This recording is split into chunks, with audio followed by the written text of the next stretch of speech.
It was impossible not to have seen her, with numerous lights, numerous reflectors, the clothing, to say the least.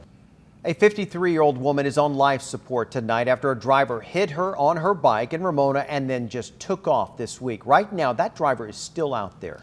10 News anchor Derek Stahl spoke with the woman's husband, who says some specialized training is helping him through this. Michelle Scott remains at Palomar Medical Center on life support with a traumatic brain injury, but far from alone, with dozens of friends, family, and coworkers by her bedside. Well, it's gratifying, and it'll give me a little bit more pride in knowing who Michelle actually is. I know her. I've known her most of my life, so. Husband Don Scott says Michelle is an avid cyclist. She was biking to work on State Route 67 Wednesday morning when the CHP says a driver swerved onto the shoulder and hit her.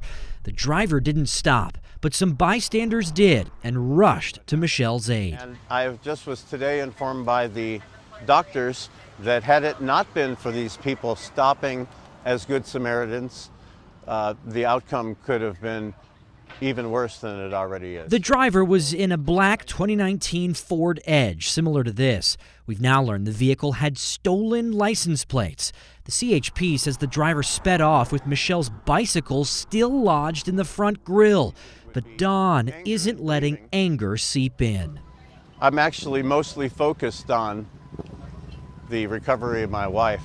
Anger is not going to help the recovery process. Both he and Michelle are community emergency response volunteers through FEMA and the Ramona Fire Department, with physical and psychological training to respond to disasters. It's hard to accept the different stages of grieving when you already know them, but you're actually the one that's going through the grieving. Derek Stahl, 10 News. Now, both the family and CHP are hoping for a tip to break the case. CHP is also looking for any video near that crash site. If you have video or information, you should call CHP El Cajon office.